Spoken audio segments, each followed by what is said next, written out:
నమస్తే welcome to prime nine desk analysis నేను మీ Brahmanaidu prime nine news ముందే చెప్పింది పి గన్నవరం నియోజకవర్గం ఖచ్చితంగా జనసేన పార్టీ పోటీ చేస్తుంది అందులో ప్రత్యేకించి చెప్పాలంటే మాజీ పోలీసు ఉన్నతాధికారి గిడ్డి సత్యనారాయణ ఇక్కడి నుంచి బరిలోకి దిగబోతున్నారంటూ ప్రైమ్ నైన్ న్యూస్ ముందే చెప్పింది అయితే దానికి అనుగుణంగానే నిన్న జనసేన పార్టీ అధినేత అధికారికంగా గిడ్డి సత్యనారాయణని పి గన్నవరం నియోజకవర్గానికి అయితే ఇన్ఛార్జిగా నియమించారు ఇన్ఛార్జిగా నియమిస్తూ జనసేన అధినేత పవన్ కళ్యాణ్ అధికారికంగా కూడా ప్రకటించేశారు జనసేన పార్టీ కార్యాలయం నుంచి అధికార ప్రకటన రాష్ట్ర వ్యాప్తంగా కూడా వెలువడింది గిడ్డి సత్యనారాయణ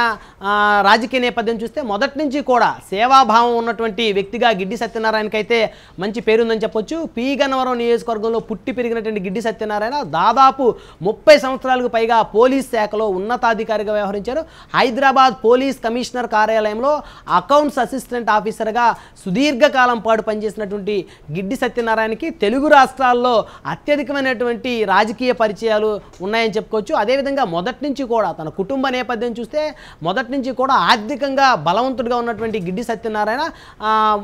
రాజకీయంగా నిలదొక్కోవాలనేటువంటి ఉద్దేశంతో అదేవిధంగా పి గన్నవరం నియోజకవర్గానికి ఖచ్చితంగా సేవ చేయాలనేటువంటి దృక్పథంతో దాదాపు 2 సంవత్సరాలు తన ఉద్యోగం ఉన్నప్పటికీ కూడా ఆ ఉద్యోగానికి విఆర్ఎస్ ఇచ్చి జనసేన పార్టీలో జాయిన్ అయ్యి జనసేన అధినేత వెంట నడవాలనేటువంటి ఉద్దేశంతో జనసేన పార్టీలో జాయిన్ అయినట్టు తెలుస్తోంది జాయిన్ అయిన వెంటనే జనసేన అధినేత ఆయనకి అధికారికంగా పి గన్నవరం నియోజకవర్గానికి ఇన్ఛార్జిగా కట్టబెట్టారు అయితే ప్రస్తుతం చూస్తే ఖచ్చితంగా గిడ్డి సత్యనారాయణ అయితే పి గన్నవరం నుంచే బరిలోకి దింపాలనేటువంటి ఆలోచనలో జనసేన అధిష్టానం ఉన్నట్టు తెలుస్తోంది అయితే గిడ్డి సత్యనారాయణ పి గన్నవరం నియోజకవర్గంలో టికెట్ ఇస్తే పోటీ చేయడానికి సిద్ధంగా ఉన్నారు అదేవిధంగా పి గన్నవరం కాకుండా అమలాపురం పార్లమెంట్లో ఉన్నటువంటి ఏ నియోజకవర్గానికి పంపించినా సరే జనసేన అధినేతకు ఆ సీటు గెలిచి కానుగ్గా ఇస్తానంటూ గతంలో కూడా గిడ్డి సత్యనారాయణ అయితే ప్రకటించారు మొదటి నుంచి కూడా అటు పోలీస్ శాఖలో ఉన్నప్పటికీ కూడా ప్రతి వారం పి గన్నవరం నియోజకవర్గం వెళ్ళి అక్కడ ఉన్నటువంటి స్థానిక సమస్యలు పరిష్కరించి మొదటి నుంచి కూడా అక్కడ ఉన్నటువంటి సమస్యల మీద పెద్ద ఎత్తున పోరాటం చేసిన వ్యక్తిగా గిడ్డి సత్యనారాయణ పేరుంది ప్రత్యేకంగా చెప్పాలంటే అమలాపురం పార్లమెంటు వ్యాప్తంగా ఉన్నటువంటి అటు కాపు సామాజిక వర్గంతోనూ అదేవిధంగా సెట్టిబల్జ సామాజిక వర్గంతోనూ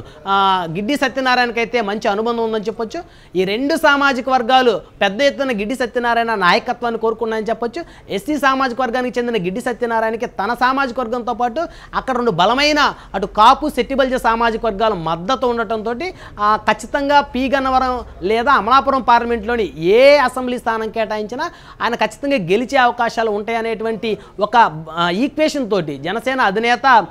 గిడ్డి సత్యనారాయణకి అయితే కమిట్మెంట్ ఇచ్చినట్టయితే తెలుస్తుంది సో ప్రైమ్ నైన్ న్యూస్ ముందే చెప్పింది ఆయన పార్టీలో జాయిన్ అవ్వకముందే పి గన్నవరం నియోజకవర్గం నుంచి జనసేన పోటీ చేస్తుందని అదేవిధంగా మాజీ పోలీసు ఉన్నతాధికారి గిడ్డి సత్యనారాయణ ఖచ్చితంగా ఇక్కడి నుంచి బరిలోకి దిగుతారంటూ ప్రైమ్ నైన్ న్యూస్ ముందే చెప్పింది